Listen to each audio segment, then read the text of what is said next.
You are now tuning in to the Bodybuilding Lifestyle Podcast, the #1 source for unfiltered truth in bodybuilding with your host, Elon Muscular.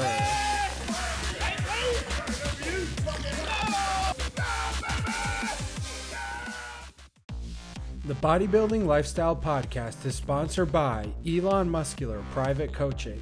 There's a huge issue with online coaching today. Cookie cutter plans, unattentive coaches, and an industry saturated with misinformation. If you're looking for a bodybuilding coach that will be on your ass about getting results and make sure you tick all the boxes every day with daily check-ins, unlimited text access, and quarterly video consults and progress reports, then Elon Muscular Coaching is for you. All the guys on Team Muscular are my personal friends, and I'm proud to build a relationship with every client in order to best hold them accountable to their goals. If this sounds interesting to you, reach out to me to book a free discovery call to see if coaching is right for you. Now let's get right into the episode.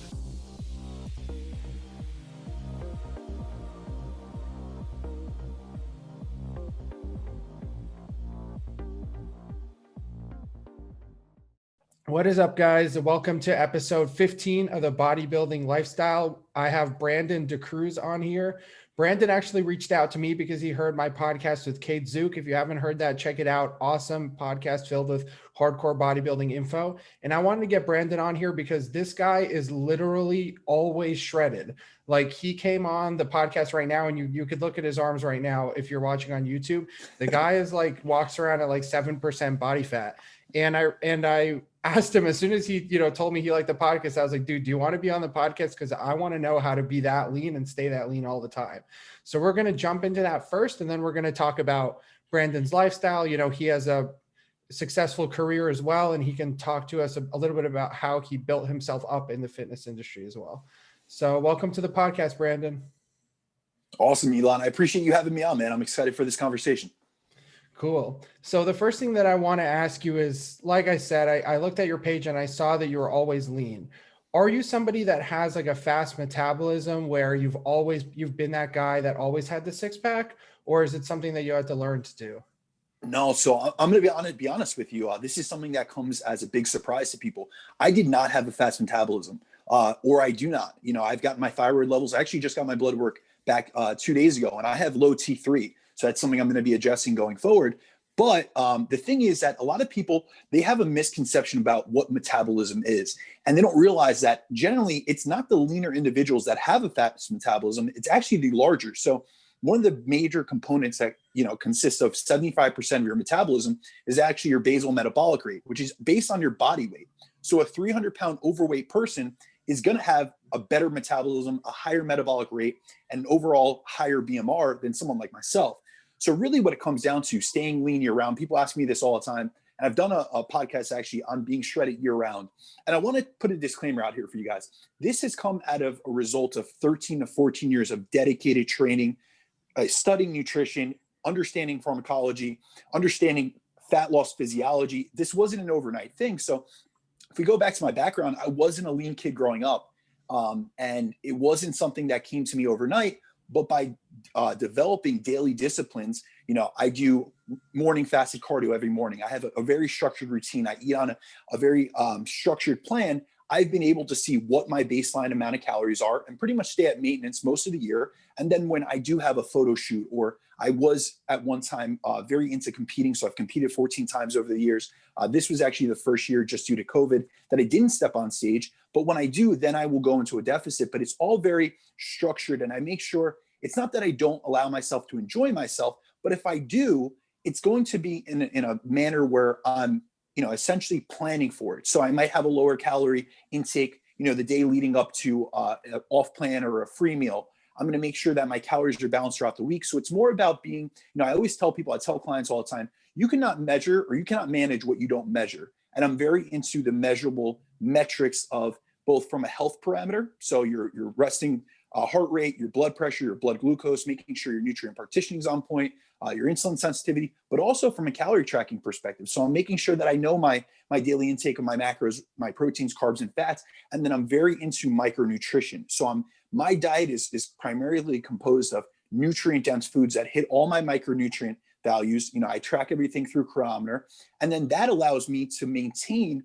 not only a better body composition, but also have a diet that keeps me satiated and I don't fall into the pit of hunger and energy, energy crashes. And that's the biggest thing. If we look at people, why they cannot stay lean, we always hear these statistics, especially in the US, that diets fail. They say 95% of diets fail. And that's actually untrue. 7 out of 8 people that enter a diet will lose weight. What we have a problem with is weight and fat loss maintenance. And that's kind of what I've mastered. And I really try to hit home with people is it's all about maintenance, not saying that you want to stay the same, but if you want to achieve a goal and you went from 20% body fat to 10% body fat, and that's your goal, you need to continue implementing the habits that got you there. Doesn't mean you have to stay at a deficit, but what it does mean is if that calorie tracking helped you, that weighing yourself daily was one of the things that helped you stay alert and stay very dialed into the process. If that weight training 5 to 6 days a week was what got you to your goal, you can't just go back to the same habits you had previously and expect to consistently keep those results. So I think the issue that we have, and I have a lot, and a lot of people that I coach and that I talk to have, is that bodybuilding inherently is kind of like a roller coaster. We learn this cycle of bulking and cutting, and like as soon as we get to that lean state, we're already thinking about putting on muscle, and then balloon back the other way. And what happens that I find is that most people over time, like you said, they just get so big and so muscular that their metabolism speeds up to the point where they can kind of stay lean and still, like still have some flexibility in the diet, but that 100%. only happens at a very advanced level, right? So it takes years, man. And I still, and I think it's a different point for everybody, because like now on this recent bulk, I'm looking to break like the 240 pound mark, and I never got up that high before. And I noticed that the higher that I drive up my weight, the leaner that I end up staying at those same, like I'll be a leaner 225. I'm a leaner 230 than I was last bulk. But then I'll be a fat 240 and then cut down to a very lean, 210, which is more than last time, which was 205. Absolutely. And it always goes like that. But I end up looking shitty, like, 60, 70, 80% of the time, or like not shitty on bodybuilding standards.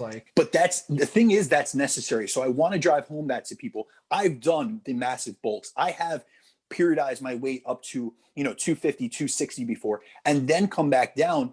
At this stage of my life, that's not really what interests me. I like staying lean year round. I'm a coach. I represent a nutrition company as a national sales director. And then also I do fitness modeling. So right now what's beneficial to me is to stay lean. But I also want to caution people, this isn't through like over restriction, because that's what I see. I know a lot of influencers within the hundreds and even millions of followers that I know that they have an unhealthy relationship with food. And that's something I suffered with too early on in my life. And I really had to study the psychology of dieting and how it works with your physiology to understand that it isn't healthy to do this binge restrict cycle, which is really what we see. We see a lot of bodybuilders, they do these massive cheat meals and these cheat days, and everyone wonders, how do you stay so lean? Well, what you don't see, and I've been on the road with these guys, I've worked for numerous supplement companies over the years that we've sponsored many of these guys, and they'll do a 10 or 20,000 calorie challenge on YouTube. But what they don't show you is they were eating 1,200 to 1,500 calories at a 230 pound body weight, which is a massive deficit the rest of the week or the week leading up to it. And it's only because of that reason and that massive deficit that they can do that and quote unquote get away with it. And that's what people aren't seeing. So what I really try to promote is a lifestyle intervention. And this is a lean lifestyle. And how I do that, the main component to this all is something called high energy flux. So my calories are high. So right now I'm staying lean, but I eat between 550 and 600 grams of carbs on training days. So it's not that I'm on low calories, but what I mean by high energy flux is my energy intake's high in terms of calories, but my energy output is high as well. So my daily steps, I do walks after every meal to increase nutrient partitioning, to help with digestion. So I'm going on at least a 10-minute walk after every meal, most meals out of the day besides, during my really concentrated hours of work.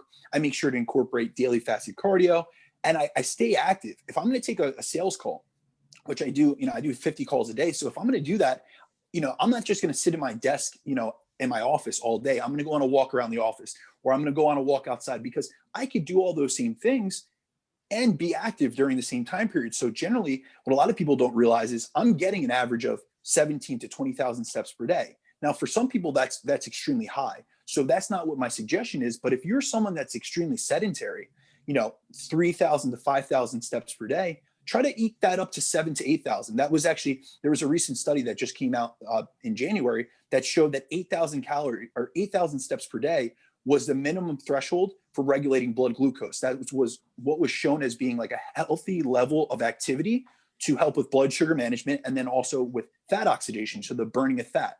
So if you guys, if you just slowly eke that up, you will see your ability to stay leaner. And that's why we have so many people that when they do a bodybuilding show, they go from all these habits, and I've been there, man. I've competed 14 times over the years. So like I've done those where I want to take advantage of the anabolic rebound. You know what I mean? So all of a sudden I go from an hour cardio a day and, 1,500 or 2,000 calories as an average. And then I'm up to 4,000 calories. I completely take out all my cardio. And then I wonder why I got fat. It's all about, you have to slowly titrate things, slowly titrate the calories up, slowly titrate the cardio down. If your step count was at 25,000 at the end of your contest prep, you can't just go from 25 to 5 and expect you not to gain fat. So it's all about moderating your activity, and then also incorporating things that will allow you to stay lean without, essentially having to starve yourself or having to go through these extreme metrics. I'm not one to say, hey, do an hour of fasted cardio every day. I do 20 minutes. That's really feasible in my lifestyle. That's really convenient for me. It allows me to get my brain, moving and focus. And I'm able to get a lot of emails done during that time period. So it's stuff that I can do long-term. And that's what I'm all about. Because, you came to me about sustaining leanness year round, but if I did it through methods that were unsustainable, I'd be miserable. But I'm able to do this. I'm able to, perform both in the gym, out of the gym. I'm able to cognitively perform. I run, 2 successful businesses. It's incorporating certain things into my lifestyle and realizing these are the most optimal ways for me to get the results I'm looking for. That's why I think that, you are a perfect guest for the bodybuilding lifestyle, because when I hear this and just look at your page and just off a quick glance, I can see that you are somebody who very much like, yes, you did compete and stuff, but not like, you're not like a hardcore, well, I don't know how like high you went in competing, but it's not like, top IFBB pro or something like that. It's really more about the self-esteem, having a certain image that goes with what you're doing business-wise, lifestyle-wise, like you said. So it all comes together. And that's what I'm trying to learn for myself and also teach the people on the podcast, because all my clients are lifestyle clients. I don't do competitions and stuff like that. I do think that there is a really big value in learning bodybuilding principles and fitness principles, and learning how to integrate them with a normal lifestyle, having a job, running a business, having relationships. I don't think that you need to be like an extreme hardcore bodybuilder, although I do enjoy that. I like talking to those people and like, that's fun, but you don't have to do that in order to look like you. And, you can still look like Brandon and perform at a high level. You just have to understand, what he understands, which might take a long time, but what I'm trying to get out of you is, practical application. Like you said, like fasted cardio, 10-minute walks after meals. You can still eat a lot of carbs, but you need to slowly increase things to give your metabolism time to catch up. These are, the principles that you have to understand on a practical basis. You don't need to understand necessarily, micronutrients or insulin sensitivity. You don't need to know that stuff, as long as you're doing the right stuff and you're working with a coach that tells you, okay, do this, eat this, do this. Absolutely. Okay. So that brings me to my next question. And this is something that I'm very interested in, just from you and your personal experience. As a bodybuilder, it's very hard to feel like happy with where you're at and how you look. Like, do you still feel that you want to add on to your physique, or do you feel like you're at peace with it? You're a finished product and you're more focused on other avenues of life? No, just like you alluded to, I think I don't want to say any of us, I want to say most of us that are attracted to this lifestyle, it's because you have this desire for never ending self-improvement. So will I say that I'm ever going to be content with my physique? No, but I don't see that as a bad thing. I see myself as a perfectionist in many aspects, whether it be in bodybuilding, in fitness, in business, in my personal relationships, just in general. But I always make sure that I realize that I cannot prioritize everything in my life at one time. So I call it the 3 F's. And my approach to life and fitness in general is that I need to prioritize. I can only prioritize a certain amount of things at one period of time. So the 3 F's include fitness. So that's going to be my competitions, my bodybuilding, all that kind of stuff. finances, which is going to be both of my businesses, and anything to do with my education behind that. I take a lot of mentorship classes. I do a lot of continuing education. And then I group the other two into one category, which I consider family, but that's both my family and my relationships as well as my faith. I'm never going to hit 3 out of 3. So my goal at all times is to do 2 out of 3 well. At no time can someone tell you that they're able to achieve a high level of success with balance. I don't believe in that. I wish I could. I wish I could promote that, but that's not realistic. So what I try to do is I periodize sections of my life where I'll hit 2 out of 3, because let's think about it in logistical terms. If you were a baseball player and you hit the ball 2 out of 3 times, you'd have a crazy ERA. You know what I mean? Well, so you'd be the best baseball player of all time. Yeah, exactly. So I see people and they spread themselves too thin all the time. And they become, a jack of all trades, but a master of none. So really when it comes to bodybuilding, there are periods within the year where I say, I'm going to dedicate the next, 24 weeks to a periodized block where I'm trying to put on lean mass, or I'm trying to cut down for photo shoots for a competition, so on and so forth. But when I finish that, I still maintain those habits. I still train 5 to 6 times a week. I still eat my 5 to 6 regimented meals per week. I have my one off-plan meal. I still track my calories. But I realize that if something happens that comes up within my day, whether it be a business call or it be a personal thing, and that's right now, I'm more prioritizing, family and finances at that time, that I need to say, all right, maybe I need to shorten my workout from 90 minutes to 60 minutes. I need to put it a little bit on the back burner, but I'm never completely disregarding my bodybuilding goals. So honestly, to answer your question, I'm not satisfied. I don't think I ever will be, but I will tell you, I've allowed that to fuel me towards growth in both fitness, but also in the education of fitness, which has helped my coaching clients. And this past year, especially, this was the first year in 6 years that I did not compete. So I was very competitive at one time. I was on the national scene. I've been top 10 at numerous national shows, and I was very into the competition aspect. But I noticed that it took away from my relation. I lost relationships. It hurt me in business. What I do personally as a major career is very travel dependent. So at one time I was traveling 75,000 miles a year, and I was prepping on the road. Now, mind you, when you're in a deficit and you're doing 2 hours of cardio a day and you're eating 1,500 calories and you're really getting to those low, pretty much unnatural levels of body fat, you don't have it cognitively. So for me to walk into a boardroom meeting, I was, stimming myself and taking nootropics and doing everything I could just to operate at my normal standard of excellence. So I've had to take the good with the bad and realize there are going to be periods of my life where I'm really going to be able to dedicate myself towards bodybuilding and pursue those goals 100%. And there's going to be other times that I got to ease off the gas and look at it as maybe a health phase or a digestive reset phase or a maintenance phase. And I don't think I'll ever be satisfied, but I will say that through doing this for such a long time and doing this as a career as well, I've realized that I can't always be like just chasing physique related goals and allowing myself to get attached to the look in the mirror, because that oftentimes backfires. And that's why we see so many bodybuilders that they live a more unbalanced lifestyle than they need to. Like I said before, there is no such thing as balance when you want to be good at something. But I see a lot of guys that sacrifice everything in the process of their pursuit of their goals, whether that be their health status, their financial status, their relationships. And then they walk off stage with, a $5 trophy. And I'm not trying to discredit that, because I've chased it too. But with a $5 trophy and having lost everything in the process and having nothing to go home to. I think the issue that a lot of people have in bodybuilding is that they get into bodybuilding, they love bodybuilding, and the natural progression from that is competing. Like, okay, I love doing this. I love getting big. I love being in great shape. So now I want to show off what I built on stage. And like, I'm 25, and this is kind of the point in life where a lot of guys jump in head first, unless they wanted to be very, irresponsible and do it at like 19, 20, but that's crazy. Mm-hmm. But usually around 24, 25 is when guys really gas it up and see what they could do on the stage. You know what I mean? And that's what I thought that I would be doing when I was, 19, thinking about, my future and how I really love working out and where I was going to go.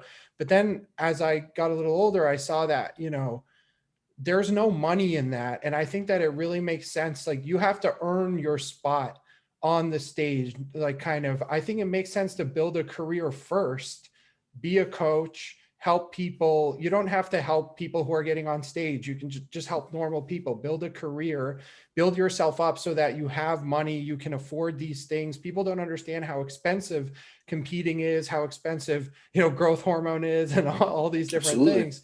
And then they're already so deep that they, like you said, they sacrifice relationships, all the money that they make at their job, and they just put it all into the competition, when really you should put, I think, if you're a bodybuilder listening to this and you're serious about it, you should put it all into yourself, your business, building yourself up as a bodybuilder on social media first. And then once you already have an audience behind you, then you can step on stage and really leverage what you built and actually have fans and people who care that you got on stage, so that you'll benefit from the competition, as opposed to just doing your local competition and nobody saw or cared really. What do you think about that strategy for young guys coming up? I think, Elon, I think that's incredible advice, especially from where you're at and where we are in today's day and age, in today's fitness culture. We have to think about the prevalence of social media right now. Right now, you could build an online business, or you could build a reputation without necessarily having to step on stage. Now, when I started in this, and I started a career in this in 2008. So when I started competing and coaching, I actually started coaching just general population clients prior to ever going into competing. So that was 2013. But I stepped on stage by the next year. So at that time, Instagram was just starting. Facebook wasn't that popular for marketing businesses, and online coaching really wasn't that prominent. Online coaching has really taken a resurgence and really become popular in the last 3 to 5 years. So when I started in 2013, there was basically no one doing it. And the only way that you establish yourself was through competing and then through word of mouth. So within your community. But if you wanted to get a bigger outreach, it was going to regional shows. It was going to national shows. It was bringing athletes, and then also bringing yourself and proving that you could not only, talk the talk, but walk the walk. So that was early on in my competing career. That was seen as something that was extremely important. But I always kept in mind, I'm very fortunate I had very good early mentors in terms of coaching, but also in business. So when I first started out in the fitness industry, one of the first companies I worked for was a company called Europa Sports Distribution. So what Europa Sports is, it's the #1 largest supplement distributor in the country. So they represented 351 brands when I was there. And the owners were former bodybuilders themselves. So actually one of the owners, Jeff Compton, was second at the USA's back in like '84. So back then you had to win not only your class, but the overall, but he was very close to a pro card. And I remember him warning me, because I was a young guy, I was the youngest person in the company. And he told me, listen, I came to a conference one time the day after a show. I won the show that night. The next morning at 6 a.m., I flew out to North Carolina, where their headquarters was. And he was, I'm still spray tanned and all, so he could obviously tell I competed. And he said, listen, congrats. It's great that you represent our company like that, but never sacrifice. He used to tell me, and I tell this to all my clients, bodybuilding is a part of your life. It is not your life. And that was something that really, rung true to me. And I've always kept that with me throughout the entirety of my career. And it's really always kind of brought me back down to baseline and said, all right, let me pursue 2 things. Like I said, my 2 out of 3 rule. So right now, I think that building your business in today's day and age, it's phenomenal. If you want to be a coach, start with coaching, start with getting experience. You don't have to necessarily, do competitions and really, distract yourself in the process of actually coaching. But when I was doing it, that was the only option. And if you talk to a lot of other guys that have been coaching for a long time, if they didn't compete or they weren't active and really chasing those goals early on, they weren't going to get the clientele. Yeah, that's interesting. And, I think somebody like you comes from a lot of experience and definitely has a more well-rounded, approach as you get older. Like, you've seen the competition side, you've seen the lifestyle side, you've been on the business side and all that stuff. So I think somebody like you has a ton of valuable information, a more holistic view. But for someone who's younger, you got to start somewhere, you know what I mean? So I think it's better to start in an avenue where, like, if I was competing right now, I wouldn't be talking to you on a podcast. Like, Exactly. I wouldn't be meeting people. I wouldn't be talking to people. I would just be going to the gym. I would just be focused on getting shredded. I would be focused on my competition. I would only talk to my coach and my girlfriend pretty much if she wanted to stick around the whole time.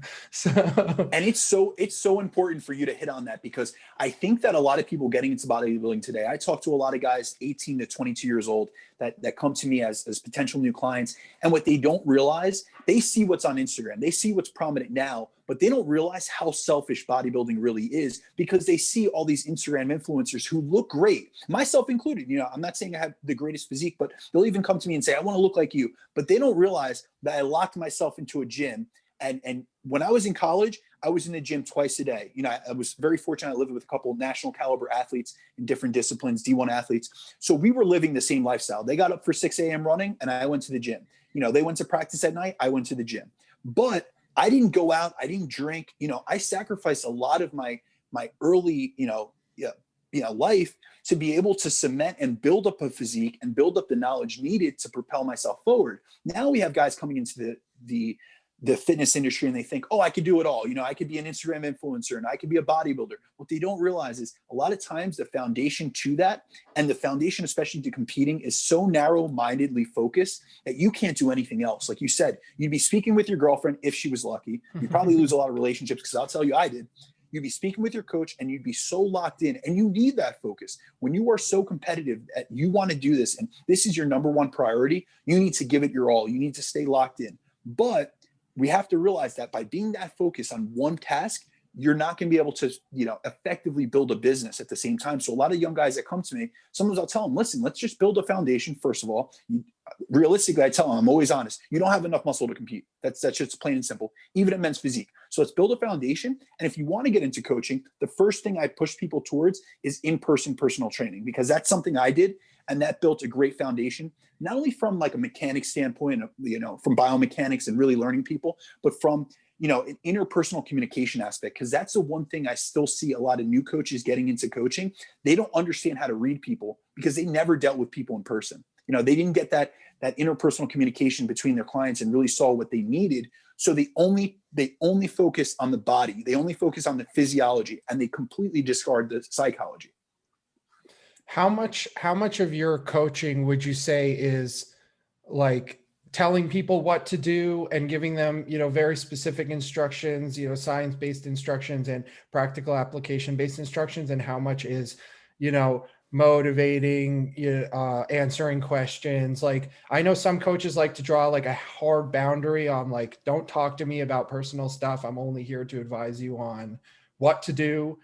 I like to build like a friendly relationship with the clients so they could talk to me about anything. But at the same time, there has to be like a hard stop where it's like, okay, coach says conversation's over. Like, we're not paying enough for this conversation to go on, So Absolutely. What do you think about that? So I will tell you on my perspective, I'm going to make the caveat here. I cap my client base at around 30 clients. And the reason I do that, I've had up to 50, 60 clients in years in the past. But the reason I do that is at this point in my coaching career, I've been doing this for 8 years.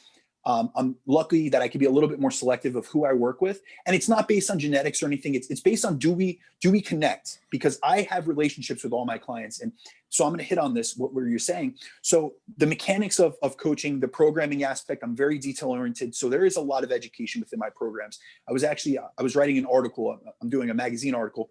And they asked me for some of like the in-depths to my coaching. So I went through and I did all the percentages. So what percentage of my client base is Gen Pop and what percentage are competitors and this, that, and the other. But I also had to look at what was my average length of program, and it's 19 pages. So it's extremely in-depth. You're not getting a cookie cutter program. I'm very detail oriented, but I also want to pass through, hey, I've worked with all these coaches. I went to mentorships. I've learned all this information. I want to pass that to you so that I could essentially speed up your learning curve. So I would say 50% is the pure mechanics of coaching. That is the calories, the macros, the foods, the micronutrient status, the supplementation, the potential pharmacology, the lifestyle design. I'm very into, kind of helping my clients design a better lifestyle and implement better habits. And then besides that, another 50% is all psychology based. So it's on habit building and habit stacking. It's on, I wouldn't say motivation. It's more of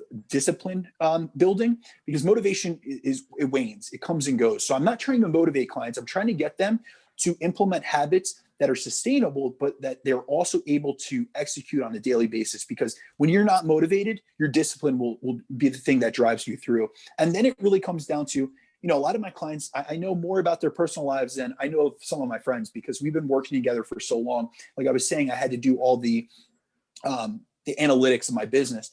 And my average client has been with me 14 months, which if you look at the coaching industry, the last time I saw a figure from a pretty prominent business coach on coaching was the average client is between 4 and 6 months with a coach. So I'm looking at approximately 2 to 3 times the retention rate of most people. So I've built these relationships, and that's so important because there are things that go on beneath the surface. So I always say your physiology, kind of like goes in line with your psychology. So the body follows the mind, if you know what I mean. So there are so many things, like for instance, I just had a client case. I worked with an IFBB pro that's been on the Olympia stage, and all his biometrics looked great. So we're talking about his training performance, his sleep, all these type of things looked great. And the only thing that was off, his blood pressure was on point. It was 115/67. His resting heart rate's in the mid 50s. The one thing that was off was his blood glucose. So it was a 1-day reading. So I had him do an average weekly reading. And the next week, he just reported into me yesterday, and it was still elevated. So I had to go through all the factors.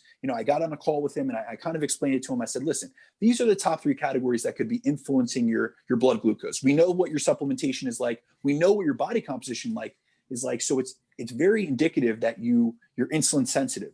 But let me go over some of these questions. What is your stress like? Well, in his mind, he didn't have any stress. Work's been all right. Relationships all right. But what he didn't realize was training was becoming a stressor for him physically that was impacting his blood glucose. But he wasn't seeing that. He wasn't perceiving that. But when I started talking about how did he feel during his sessions, well, he was marking down in his feedback to me that he was having great sessions because he was pushing himself and he was seeing PRs. But he was also, his recovery felt all right, but he was feeling drained mentally in sessions. And he thought it was just because he was blaming it on CNS fatigue. And he was saying, well, I'm really pushing myself to all-time best. I thought it was just in the moment. But when we really peeled back the layers of the onion, I said, listen, we're going to go into a deload. So this was earlier this week.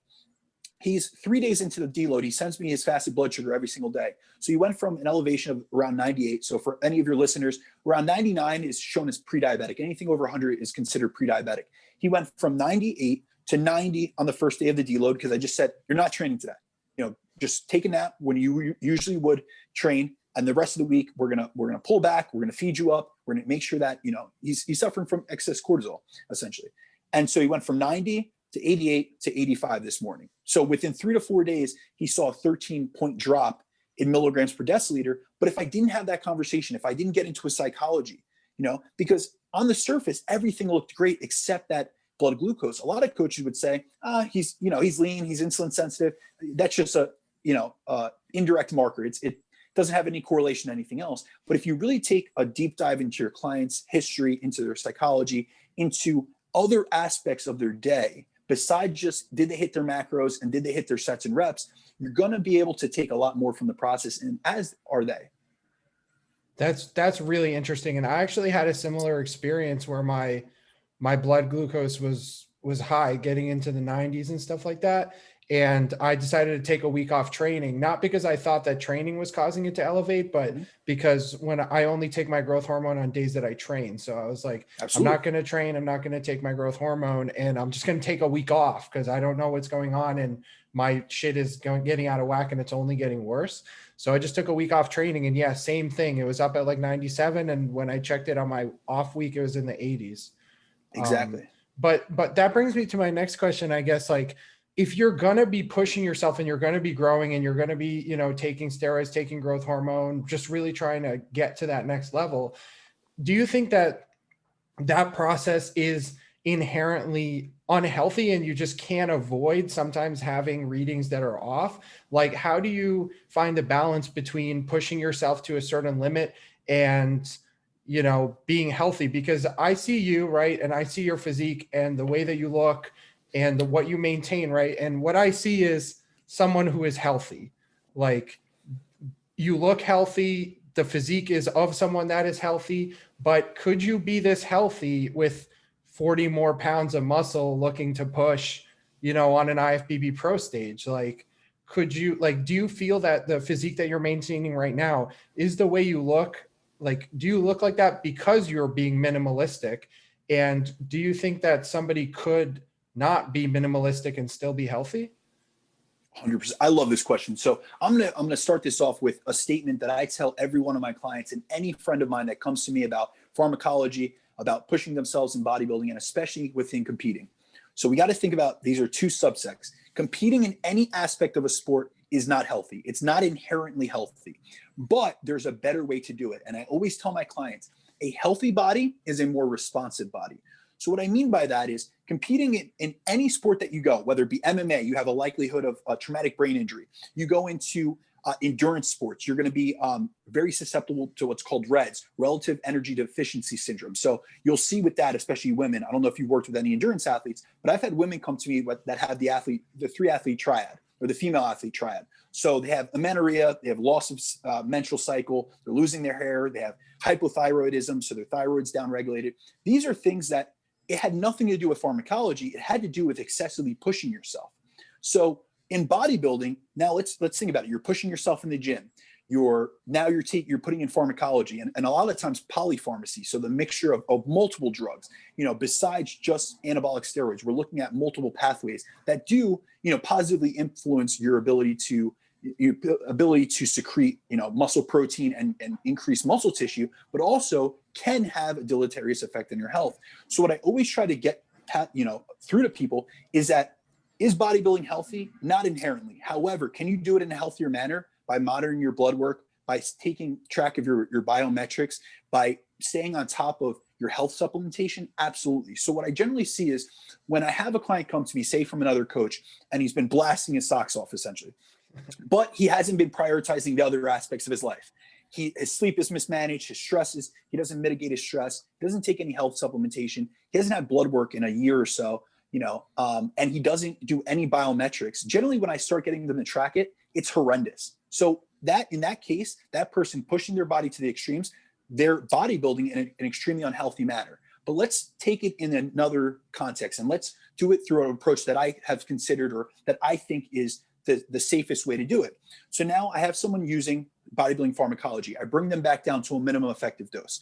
So we have to think about that in the context of what is minimum for this individual. But usually what I peel it back to is when I'm trying to get someone to approach this in a healthier manner, I'm starting them at what's considered the minimum effective dose for natural replacement. So for testosterone, that would be 2 milligrams per kilogram. So we have a 100 kilogram male, they're going to use 200 milligrams of testosterone. They're going to start off that. Now we have clinical research on that has been shown to actually improve, testosterone deficient males' health. So there's no reason to believe that a bodybuilder taking that route could not be healthy. So I'm not saying that 200 milligrams is going to get you to the IFBB stage. What I'm saying is when we have to reset health, that's where we need to go to. So, or if someone's starting out, that's where I would put them. I would put them at 2 milligrams per kilogram. And then I would be monitoring all different background levels. So before they get on cycle, I'm going to be doing blood work. And that's going to be my foundation. It's going to allow me to look at the markers, the CBC and the CMP values that might be off or that might be, their genetic baseline. So I'll see where their cholesterol levels are at. I'll see where their hematocrit and hemoglobin, so their blood viscosity is at. So I'm going to really dial into those things. And then I'm going to monitor them throughout the course of their cycle and throughout their course of their working with me. So that's really, I try to get people to set a healthy baseline, whether it's right out the gates when they're first starting, or they come to me and they're in an unhealthy place. I'm trying to reset them. And from there, I'm monitoring things on a weekly basis because I try to get my athletes every 3 months to get blood work. And at the longest period of time, it's every 6 months. But I do realize that there are transient changes that can happen in an acute period of time. You could use an oral steroid and really, jack up AST and ALT values. So I want to be looking at things that could be indicative of a health consequence. So that's where I'm tracking resting heart rate. So that is a marker of aerobic capacity. So if you're not, if your aerobic capacity is lowered, meaning your heart rate's higher, you're going to be more susceptible to cardiovascular events. So that's my real marker for heart health. So I want to see that. Harvard has a study that shows 70 beats per minute or less, but we have to keep in context that is a population average. So that means that was an average of Americans in the US. Now we have to think about in the context when we look at studies that a lot of times these aren't healthy populations. So if I want to work with a person that wants to be healthy, we have to higher our standards. So essentially what I'm looking for with all my clients is under 60 beats per minute. And if it's above that, we're going to do more aerobic work. We're going to include more cardio. We're going to include higher rep ranges. So we improve that aerobic capacity. They're going to have better endurance capacity. They're going to have better, ability to sustain higher training volumes, things like that. Then I'm looking at blood pressure.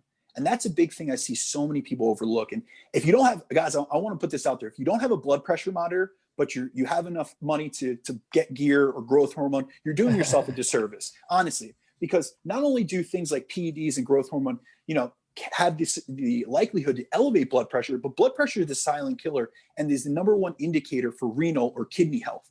So I'm always trying to monitor that, and I'm trying to make sure it's under that threshold of 120 to 80. And now if I see it's elevated, we're going to do more aerobic work. We're going to try to, balance out their sodium to potassium ratio, because potassium has the ability, if you're potassium deficient, which most people are because they're not tracking their micronutrients, the RDA is 4,700 milligrams. So I'll get them to that threshold.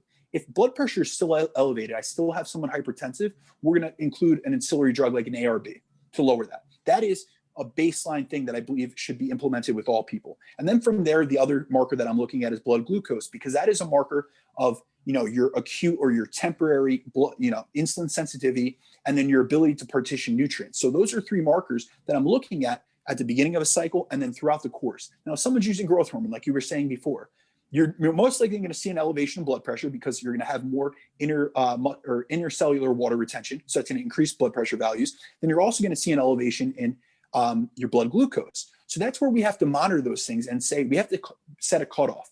Hey, if this gets above, your fasted blood glucose, if this gets above 95 milligrams per deciliter, we need to start monitoring things. If your blood pressure gets above 130 or 135 over 90, we need to, implement ACE inhibitor or an ARB. And so by doing those things and putting those values in place and those cutoffs, those maximum cutoffs, we're able to approach this sport in a healthier way. And then from there, that's where I really look at stack design. And that's where I think that, do I think bodybuilding is healthy? No, but I think there's a much better way to do it. And I think the reason we see a lot of bodybuilders who are unhealthy is that the way they go about their training, their nutrition especially, and then their stack design. And I think if you optimize all those things and then put, ergogenic supplementation, health supplementation on the table, you would be able to get the same outcomes in terms of results, but with less deleterious side effects. This isn't to say anyone's going to walk around being the healthiest individual, because that's not what this sport is, but you can be healthier than you would be otherwise. I'm gonna save that clip for myself, because that's very intensive, and things that I've been learning recently, honestly. Like I've been working out for 10 years now, and I only started hearing all this stuff recently from like Victor Black, and just a few other like people that are not the mainstream voices in the industry talking about real, because unfortunately, I think because this stuff is dense, and I feel like you have to get to a certain point to be able to even understand what you're talking about. You know what I mean? Like 100%. Like you have to have some, not only bodybuilding references, but some basic understanding of biology and chemistry to understand. Like a lot of people are going to hear blood glucose and they don't even know what it is. They hear insulin sensitivity, they don't know what it is. Very, very simply, if you don't know what Brandon's talking about, basically just on a very bro level, it's just like when you take steroids and push yourself and work out really hard, your body is going to start to have inflammation and things are going to start to break down, and you need to either pull back or use other drugs to stop those things from happening. And if you don't track all these things, blood pressure, blood glucose, heart rate, you don't know when that happens.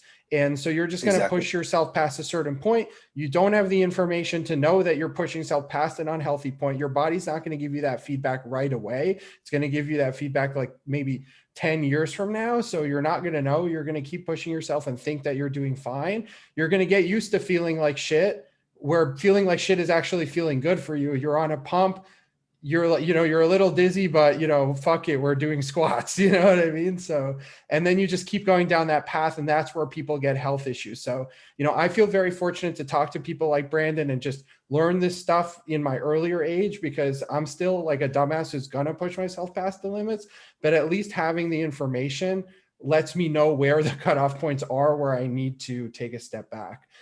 So 100%. My question for you is, you have reached a point now where you are, like you said, you have a very good understanding of your maintenance. You know how to eat, how to train, how to live in a way that lets you maintain a physique that you feel confident about, good to put out into the world and represent yourself in that manner. So what does that look like for you right now? Just very briefly, like what pharmacology is actually involved in your maintenance, and how many times do you train, and roughly what do your macros actually look like right now? Okay, so I see everything in this hierarchy. So we're going to start with what I call high priority principles. So I know pharmacology is the exciting stuff, but that is the cream of the crop, or that's the icing on the cake, rather. So we're going to start with total calories. So my maintenance level is between 35 and 3,700 calories, and I want to make this very clear. A lot of people, when they say maintenance, they think it's this static thing. It's a static number. What you guys have to realize is that your caloric intake, or your caloric expenditure rather, is compartmentalized of four things. It's your basal metabolic rate. It's the thermic effect of food, so the amount of food or the amount of calories you burn for the food you ingest. It's your exercise activity thermogenesis. So that is all intentional activity. That is all your training, maybe your direct cardio, and then your NEAT, which is your non-exercise activity thermogenesis, which includes like you're walking around, your daily activities, cleaning the house, walking in the store, getting your groceries, things of that sort. So those are the four components that make up your metabolism, essentially. So when I say maintenance is a range, my range is 35 to 3,700 calories. That is because on some days I'm more active than others. And I've seen that I could eat 3,700 or 3,500 calories some days and maintain my weight. And then I can eat 3,700 calories another day and maintain my weight all the more. So we have to realize we have to get away from these numbers where you guys use a calculator and it spits out this number and you say, I have to ride or die by that. This is, my maintenance is 3,500. That means I'm going to be in a deficit at 3,000. Everyone uses these cookie cutter algorithms and these mathematical equations, not realizing that the body and the metabolism is a dynamic thing. It's constantly moving. So my maintenance calories is about 35 to 3,700 calories. I generally keep myself in a surplus. So I'll be 300 to 500 calories over that and able to stay lean at that. So generally what I'm looking at, me personally, how I break down my macronutrient composition is during a surplus, I'm going to be at 1 gram of protein at least per pound. So generally, around 215 grams of protein or more. So sometimes that will float up. If I am dieting, I'm going to raise that between 1.25 and 1.5 grams per pound.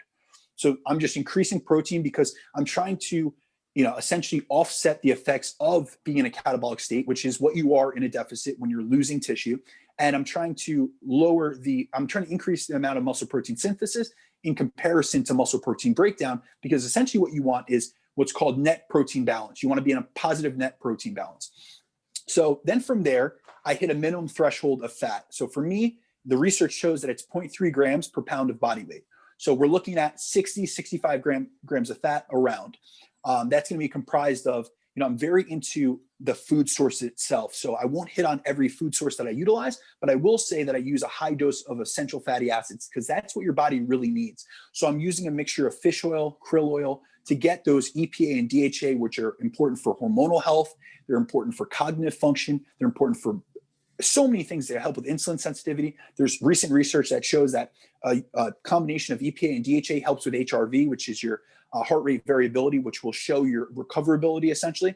So I'm utilizing that. And from there, I backfill the rest of my calories from carbohydrates because carbohydrates are your body's preferred fuel source. So I'm using that. I'm someone that likes to periodize my training in a way that I increase my volume. I titrate my volume throughout the course of a mesocycle. So as those weeks come up and essentially my volume starts to escalate higher and higher, I'm increasing my carbohydrates to meet that demand. So from there, like right now, like I told you, I'm on around 550 to 600 grams of carbs per day. And that's mostly, I eat very unrefined, unprocessed whole foods for the most part. I like following a lower FODMAP approach to help with digestion. And then it's very dense in terms of my micronutrient sources. So I'm utilizing fruit at least at 3 to 4 meals per day. So I'm getting 4 to 6 servings of fruit per day. I'm making sure I have greens multiple times per day. And then the rest is kind of fills itself in. And like I said, I track this stuff on chronometers. So this isn't stuff you guys are going to be able to look at a food label and know if you're definitely hitting it on. And that's why I say you can't manage what you don't measure. Then from there, in terms of pharmacology side, I only utilize bioidentical hormones. So that's my ideology for myself, just from a health perspective. But for me personally, I just use TRT. So that's 2 milligrams per kilogram for myself. And that's all I utilize now. Now, previous years when I competed, I might throw in a couple things here and there, but I've always been very, very concerned with personal health. Kind of why I got into nutrition. One of the reasons is that my dad had a heart attack and I was there when I was a young child. And he also died from diabetes related and cardiovascular related complications. And having seen that before I ever got into bodybuilding, I knew I was at a predisposition for these things. So that's where I started tracking blood glucose in like 2013. I'm in college doing that. So there's so many things that I've integrated into my lifestyle and into my approach towards this, that it's come from different experience and different subsects I've taken from performance nutrition, sports nutrition. Within my career, I've attended seminars all across the country for, sports nutrition seminars in terms of supplementation and integrating that with, whole food nutrition. So there's a lot of approaches I take that are different than just your generic, bodybuilder bro approach, but that's allowed me to have my health markers on point throughout this entire period and develop a physique that I'm not happy with, but I am, in terms of where my development is at, it's something that I'm proud of because I've worked hard and I've gotten good results up until this point. But I want to touch a little bit on pharmacology, because my approach isn't what I would utilize with a client. I'm going to set a base perimeter for them. But in terms of bioidentical hormones, if you guys want to know a little bit more about that, that would be things that your body naturally recognizes. So that's going to be your testosterone, that's going to be your insulin, and that's going to be your growth hormone. Those are all three hormones that are produced in the body. So it's taking them in an exogenous form is not as detrimental to your health or isn't as foreign of a substance to your body. So that's my approach personally. I don't use any veterinary or research drugs. I'm just really about what's in the clinical research. So, that's what I would suggest for my generic, Gen Pop client. I have a lot of guys that are older, 35 to 45. They're on TRT, so I manage that. And the one thing I do want to put a caveat in that is that there's this misconception, even within the TRT community, which I don't get, that estrogen is your enemy. That's a huge misconception, guys. And I really want to drive home that estrogen, honestly, is your best friend. There's so many benefits of estrogen. It's lipolytic. It helps with fat loss. It helps with joint protection and joint integrity. It helps with the management of cholesterol, so it helps maintain your lipid values. And so I don't use any aromatase inhibitors. So even on TRT, you'll hear a lot of guys, they get that generic cookie cutter program. It's 200 milligrams of tesipinate, and it's 0.5 milligrams of Arimidex twice a week. What I really want to get out to people, and I've been trying to hit on this on podcasts recently, is that if you guys don't have symptoms of elevated estrogen, you should not be treating something with an ancillary drug that has more drugs or more side effects than the drug you're taking itself. And that's this big fallacy I see within bodybuilding, especially because we're taking, a lot of times what we've taken in our community is what worked in the 90s or in the 80s. And we have to realize that there wasn't a lot of research then. And they were just doing things experimentally. And yes, were they successful? 100%. But just because they did that to get them there doesn't mean by taking that same approach that you're going to get where Ronnie got or you're going to get where Jay Cutler got. Nor does that mean that because it worked for them, that it's the best approach. We have much, enhanced research. We have a lot more clinical trials on things. And there's a lot of data that shows that estrogen is not only neuroprotective, meaning it's healthy for your brain, but it's cardioprotective.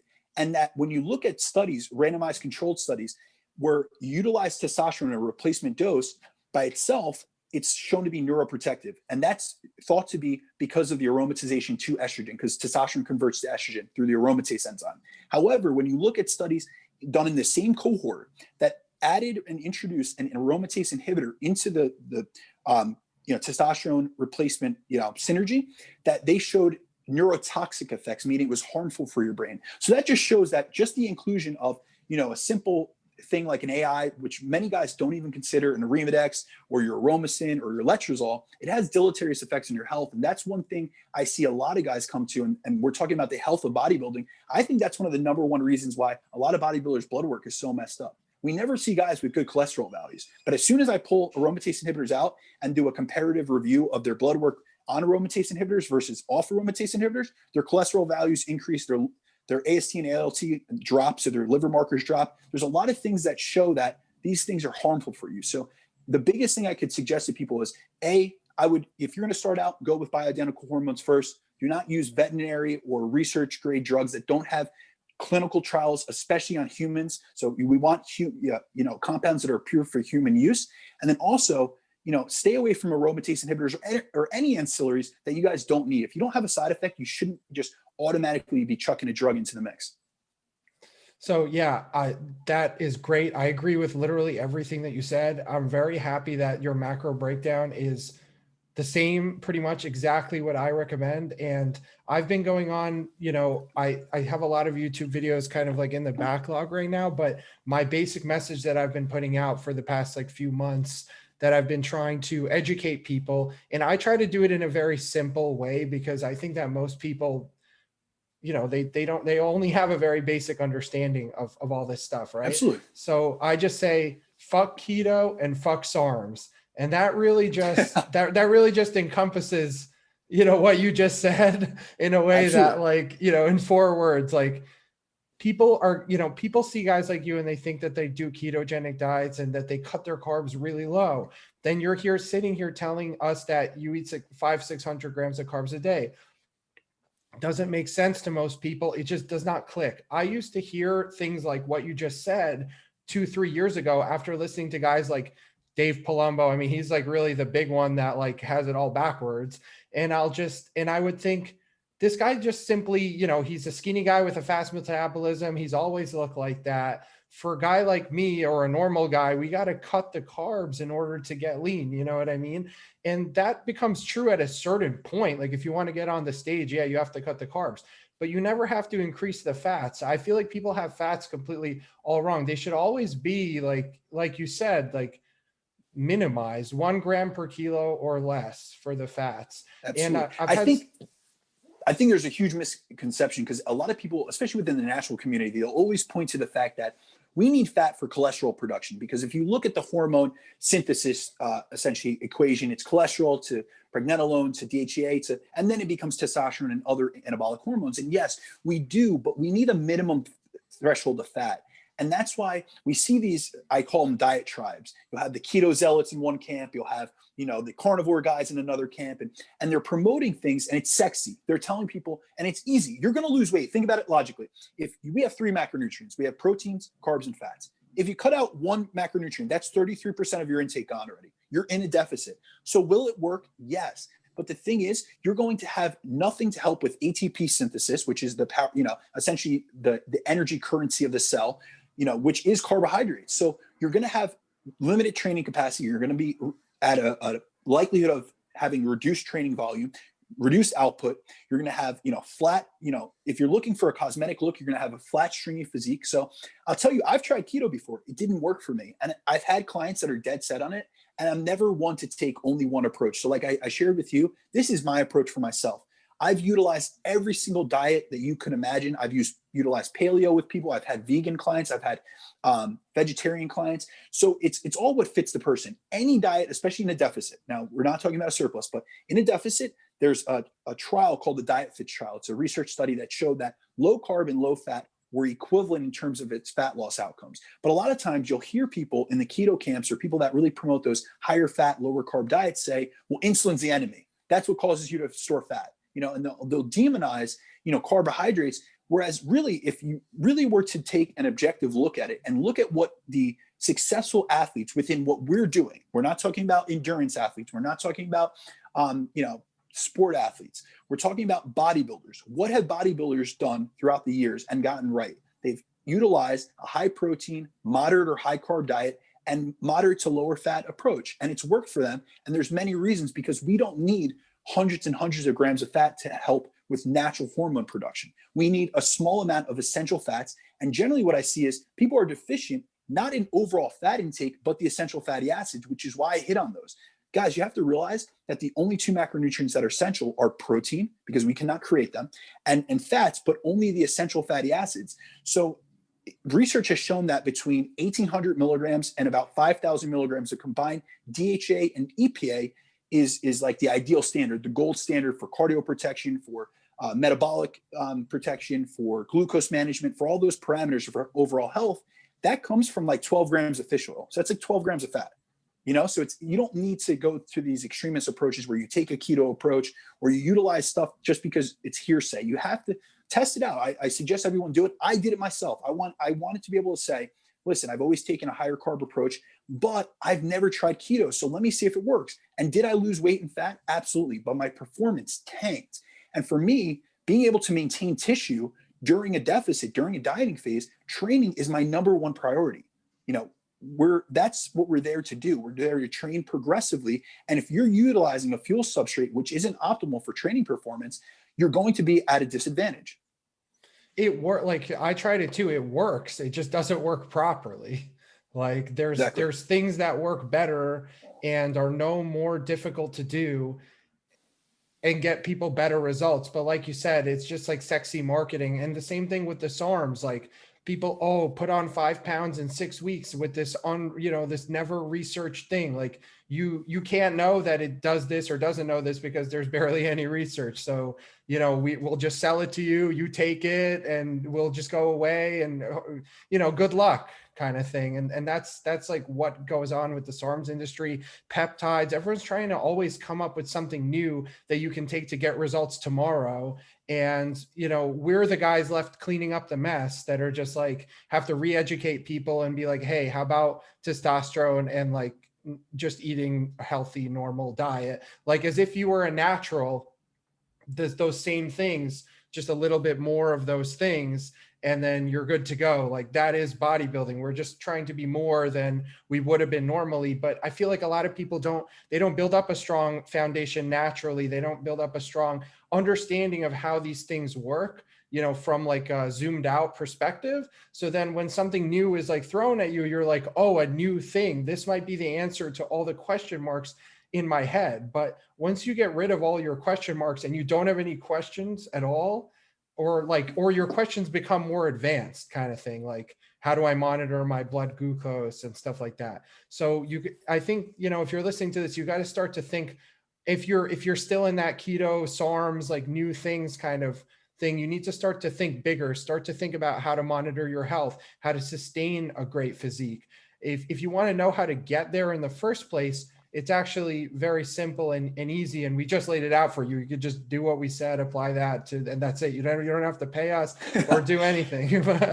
Okay. So you talked about bioidentical hormones, TRT. The reason that I want to dig into this is because right now I'm putting on size and then I'm going to cut. And then my plan later this year is to just completely, like you said, like the physique stops being a priority and the business becomes 100% priority. And really, like around later this year, around like September, that's when I'm shredded and everything, and I have like the money to invest in the marketing and really scale. So I need to have a look like you at that time, and that's kind of what I'm going for. And then maintain that look for like, as long as it takes me to build my business up to a certain amount that I'm very comfortable with, and then can get back to bodybuilding with the additional money that I made. Right now it's going well just off putting out information, but I think that there is a cap on your marketing potential when you don't have the look. I mean, what do you think about that? What do you think about like the look, like that shredded, you know what I mean? Like that shredded influencer look and marketing when it comes to a fitness business or supplements? I'm sure you have a ton of experience and talk about this every day. Yeah, so this is a convoluted topic, to be honest with you, because I've seen a lot of people be successful just purely off of their physique. But I think as the years go on and we become more educated as a community, as the fitness community as a whole, we're starting to see through the bullshit. So I'll tell you, early on, looking the way that I did, especially early on competing when I got into the supplement industry, it was very important, but I still had the knowledge base. I took more seminars than anyone I knew. I used to take any extra money that I had within college. I would go to events, would go to the Arnold Classic, would shake hands, would meet people. I'd network, I'd pay for seminars, I'd fly all around the country. So I was always trying to chase my education within this in conjunction with chasing a better physique. So I think my biggest thing here is don't ever center on just one aspect. Don't just center on the look, because if you're not developing knowledge, and it's not only about the gaining of that knowledge, but the application of that. So working with clients, whether it be in person in a gym or online, you're not going to gain the experience necessary. So do I think that improving your physique and having, a more, not only attainable look, but also something that is more desirable from other clients will bring in more people? 100%. I definitely think that's a worthy approach. However, I don't think it's the end all be all. And I'll tell you from my own perspective, at this point, I have many clients that have much better physiques than I do, and better physiques than I could ever dream of. And the reason that they've come to me is not because of my physique whatsoever. It's because of my knowledge, and it's because of my approach, and it's because of my hands-on and detail-oriented method and the way I go about things differently than a lot of other coaches. I think right now we're in a very evolving space within online coaching where you really need to be essentially a master of many things, instead of just like a jack of all trades. So it used to be that you could be either, know a couple things and do well, or just be, really dialed in terms of your physique and you'd be able to get clientele. It doesn't work as much anymore. So you really need to, my biggest suggestion to you and to anyone listening to this is to enhance your education, to really work on your physique, but also more on your transformations and more on your clients. Really get involved into their process. But I will never tell you that being in shape has ever hurt me. But this is the reason why. So it's not just the look. It's not about the marketing. It's not about the Instagram pictures. It's about being a walking testament to the lifestyle. So what my clients see a lot of times when they have a bad week, they'll come to me and they'll say, they'll be like, I messed up or whatever it was. And they're disappointed and they're like, you wouldn't do that. And that's not the case. I'm always honest with them. I'm like, listen, I'm a human being too. I mess up and stuff. But the fact that they see me every single morning, do a story that I'm doing my fasted cardio at 5 a.m. when, it's snowing out in New Jersey and no one's out on the roads, or the fact that I'm always, on point with my meals, and that I share my weekly, free meal and show them what it is. And if they ask me, I'll send them a recipe so they can see like the variety in my diet, the micronutrition that I hit, just the fact that I walk the walk. Because there are a lot of coaches within this space that have gotten so fixated on the business aspect that not only have they lost their physique, so they're not doing what they're preaching, but also they don't do any component of what they tell their clients to do. And I think that's the biggest important factor. So I think what you will get out of the process of getting yourself to a very lean, enhanced physique is that you'll not only learn more about the process, which is going to help your clientele tenfold, because now you're going to be able to, you can't tell someone to go somewhere that you haven't been. I tell my clients all the time, and I coach pros that are better than me, that have been on the Olympia stage, that are more successful than I'll ever be at competing. But the thing is, I've been in the trenches with them. I've done the severe diets. I've done the excessive amount of cardio.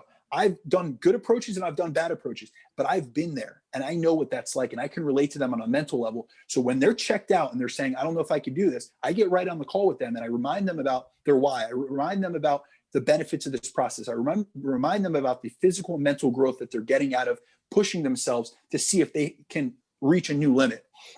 But I think those pictures and stuff, they're going to help you from a marketing aspect, without a doubt. But it's the knowledge you learn on the way down in that diet that's really going to serve you best. And also the fact that you're not just telling people what to do, you're showing them. So that's true leadership. It's not telling people. Jocko Willink isn't, a motivational leader in terms of the leadership space because he screams and tells people what to do. It's because he's done it himself.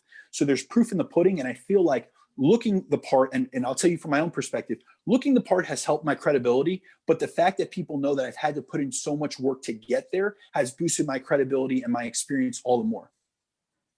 And that's, that takes educating them. Like you said, every day you're on the story, showing them what you do. When I ask you, were you someone that's always been ripped? Your first response is, no, I wasn't. And this is how I got there.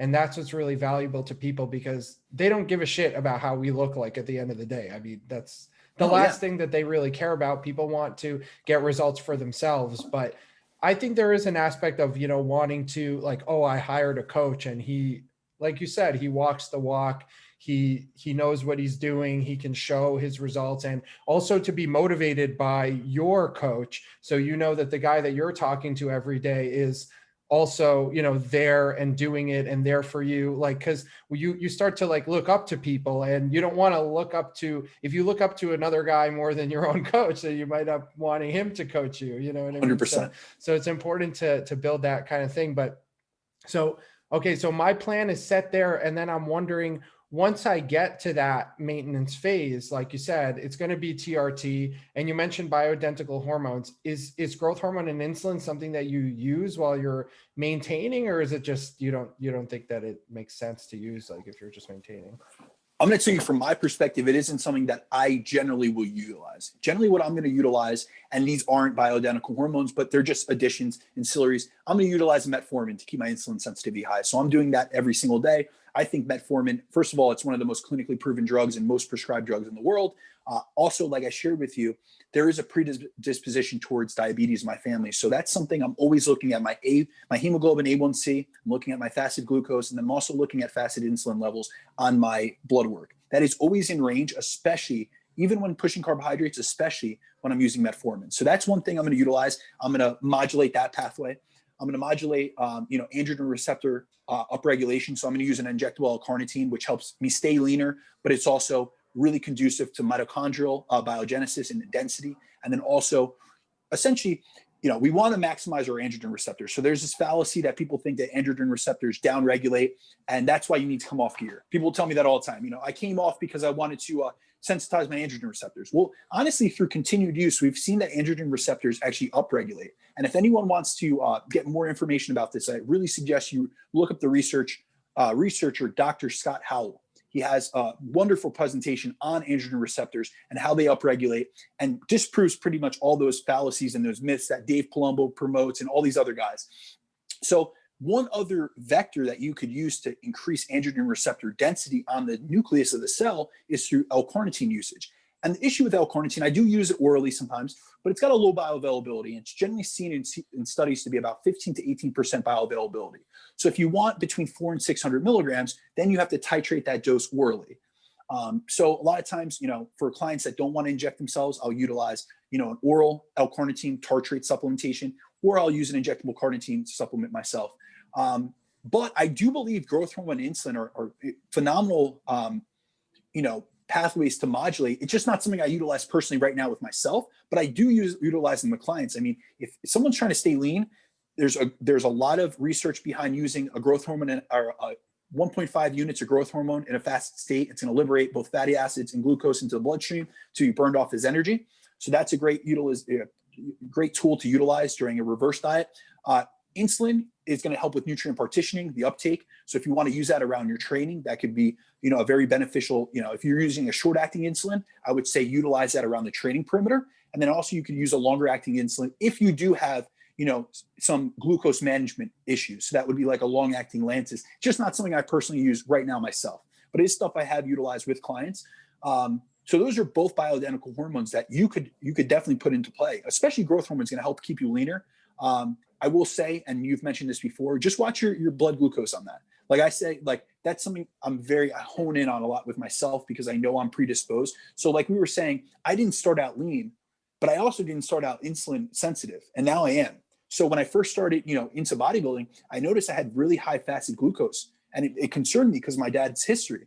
So that was stuff I've always used insulin sensitizers, whether it be berberine or metformin, things of that sort, to try to increase that insulin sensitivity. Because if you're insulin resistant, you guys got to realize insulin resistant is the root cause of all chronic disease. So not only is it going to impact your body composition, because you're going to be less, likely to partition or shuttle, carbohydrates and other nutrients into muscle, and more likely to shuttle them into fat, but it's also going to have deleterious effects on your health. So I'm always looking at it from more like a longevity aspect.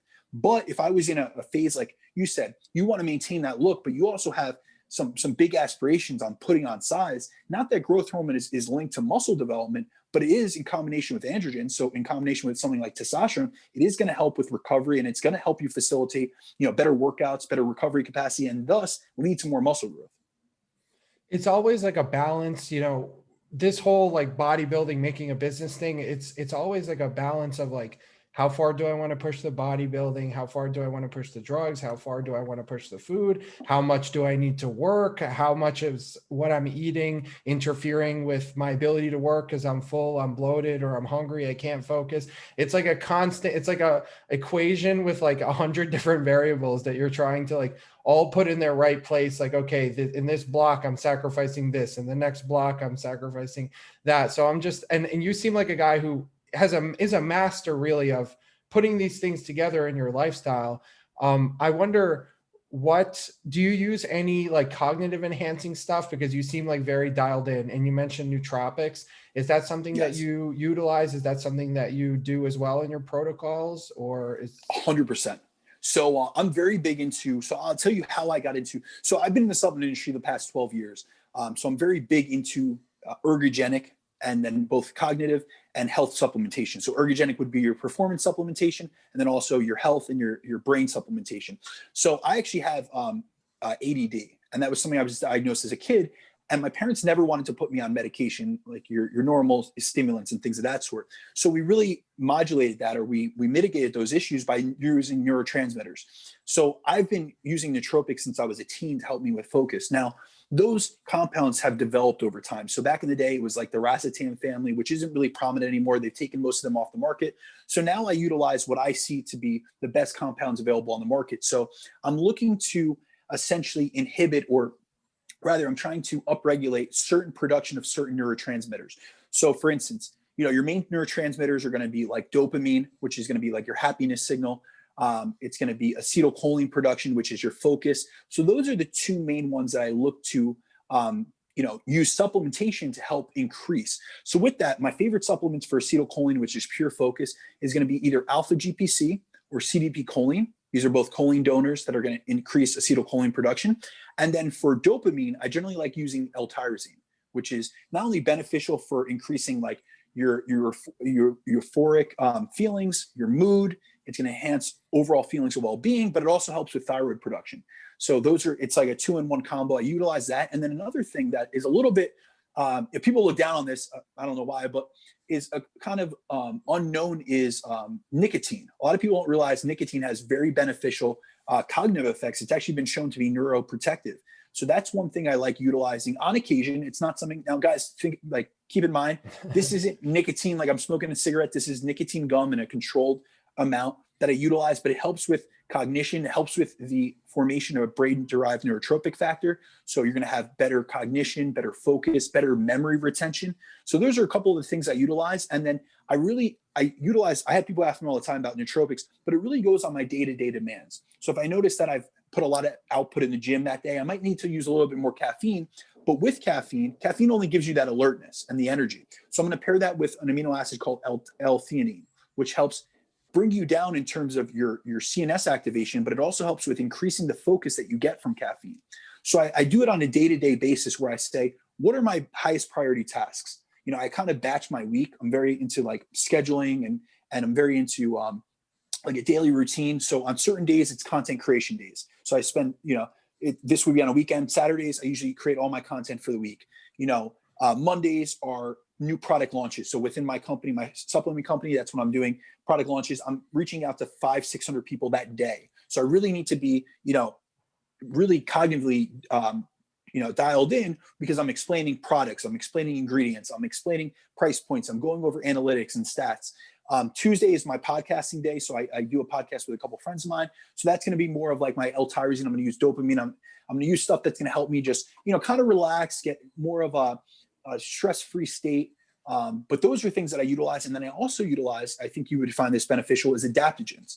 So we're in a stressed out environment. So adaptogens are essentially compounds that help our body handle stress and mitigate the effects of stress. So I utilize things like ashwagandha, specifically KSM-66, which is a clinically patented form. So I utilize that to help lower cortisol levels, help lower stress. And that lets me think more clearly as well.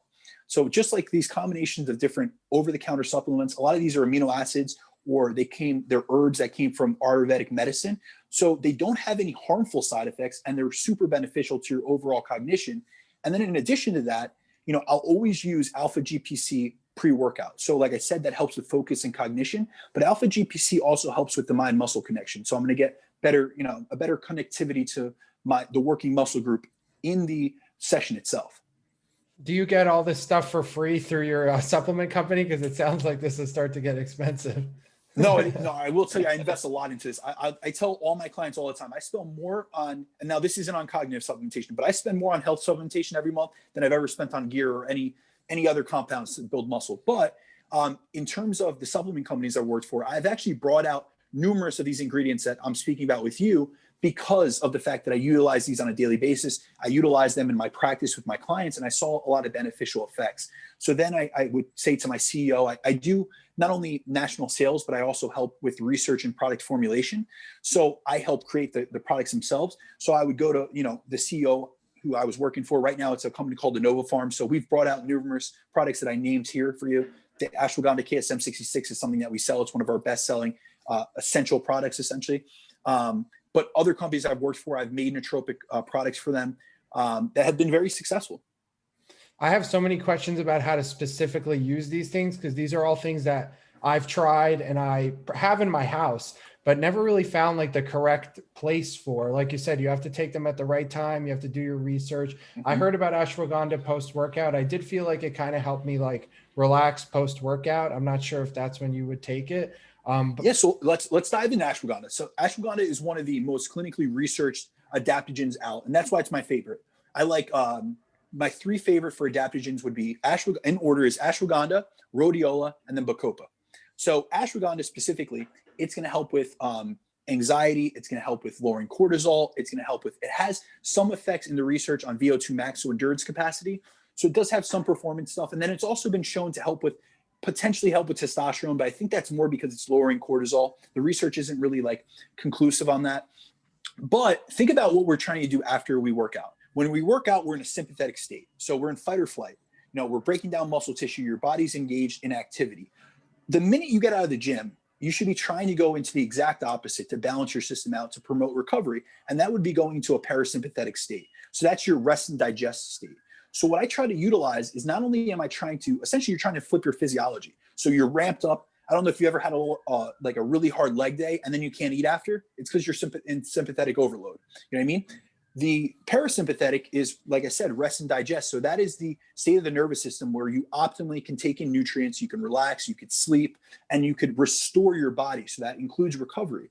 So right after training, what I like to do is use a combination of ingredients that include adaptogens that are going to help turn on that parasympathetic nervous system. Because a lot of times we get out of the gym, but we have life still. It's not like, you know, neither of us are pro bodybuilders where we could just exit the gym and go take a nap to promote parasympathetic nervous system activation. That would be great, but it's not the reality. So I take certain supplementation. I'll take recovery supplementation like essential amino acids, things like that. But then I'll take things that are going to help essentially calm myself down. So I'm going to take taurine, which helps with, you know, essentially turning on the parasympathetic nervous system. It's going to help with electrolyte balance. I'm going to take stuff like L-theanine, which has a calming effect. That was another one that I said that I use in conjunction with caffeine when I'm trying to focus. But L-theanine has a great effect on the GABA system. So it's going to help calm you down. I'll take ashwagandha in a clinical dose, which is 600 milligrams, which is going to help lower cortisol, which we see in studies is increased during training. So we have to think about it. You know, training, a lot of times people are like, oh, you know, you got to train to build muscle. Well, you're actually breaking down muscle in the gym. You're building it outside the gym. And the reason for that is during the process of training, you're going through what's called muscle protein breakdown. It's muscle protein degradation. A lot of that happens because cortisol is essentially liberating energy in the bloodstream so it can be burned off. So you're breaking down tissue. You know, so utilizing something that's going to lower cortisol is going to help with recovery overall. So I'll utilize, you know, ashwagandha post-workout, and then I'll utilize magnesium as well, which has, I mean, a list of benefits that I can't even go into. It's attached to about 400 different mechanisms, but magnesium helps with electrolyte balance. It's going to help with calming you down. It's going to help with restoring parasympathetic nervous system, you know, activation. So those are like a combination. What I would suggest everyone do, you know, L-theanine, KSM 66, which is the ashwagandha, and then magnesium as a baseline post-workout. And then I really like utilizing an adaptogen like KSM 66 or your ashwagandha before bed. And the reason for that is, like I said, it lowers cortisol. And now we have to look at the counter-regulatory mechanisms of hormones in the system. So when cortisol's high, melatonin's low. So if we look at our natural cortisol patterning, cortisol should be most elevated in the morning and melatonin should be least. So that's why we have a cortisol awakening response. We wake up alert. But a lot of people, because they have a misaligned circadian rhythm, with just whether it be from shift work or just, you know, blue light exposure or just, you know, improper regulation of their schedule, they kind of have their system flip-flop. So they're exposing themselves to blue light at night. They're watching TV or on their phone, and they're increasing cortisol production as a response to that. So now your body's not secreting as much melatonin to help you sleep. So that's where I like utilizing, you know, I'll use blue blocking glasses and a couple other things. And I have a really dialed in sleep hygiene routine. But one of the main components of that is lowering that cortisol so my body can naturally output melatonin, which is our main sleep hormone. So I'll take KSM before bed as well.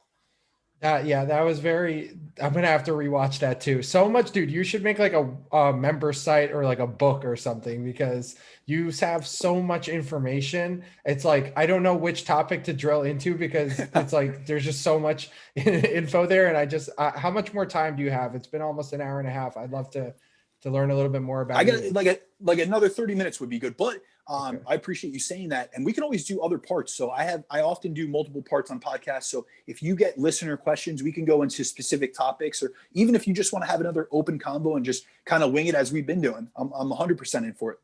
I'd love to. Yeah. This gives me a lot. I'm sure people will reach out and have comments and stuff like you did about the other podcast. There's just like, I feel like these podcasts get so full with, it's like just so much information, because I really try to understand, you know, what you guys know, and everyone that I've had on the podcast so far knows so much. So it's like, sometimes it's like, I feel like I need like 20 podcasts to really understand the full like breadth of what this guy knows. But I just want to learn a little bit more about you, because you seem like a very interesting guy, and you've mentioned multiple times about your career in sales.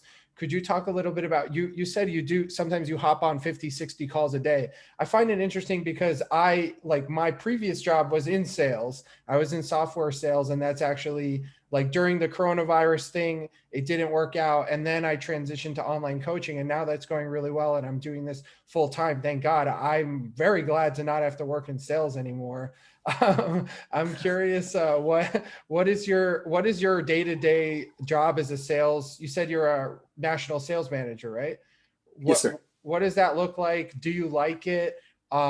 Would you recommend that people who are into fitness get into that, corporate side of supplement companies and stuff like that? Because I feel like that's something that, a lot of people think of coming up. Everyone has that experience where they, worked in GNC. I worked in GNC. Did you work in GNC? Absolutely. Yeah, exactly. So, but very few people actually end up, going further down that, corporate fitness industry road. So could you talk a little bit about that journey and what that's been like for you? Absolutely. So I'm going to take you back to high school. So actually a little bit earlier than that. So really how I got into fitness in general, and it's important to note this because the reason I have a passion or I know this knowledge is because I really think a lot of times the best coaches are those that were trying to fix themselves. So early on, I was a very active kid. I grew up playing every sport you can imagine. But once I entered middle school, I kind of dialed into two disciplines, and that was endurance sports. So I did cross country and track, and I did martial arts, and I competed at a high level at both. And those were incredible experiences. I learned a lot of discipline and routine and a lot of work ethic. But the thing with both of those sports, if you really think about it on a fundamental level, they're weight controlled. So you need to be at a certain weight. So you asked me, did I always have a good metabolism? Was I always lean? I wasn't. I was a pudgy kid.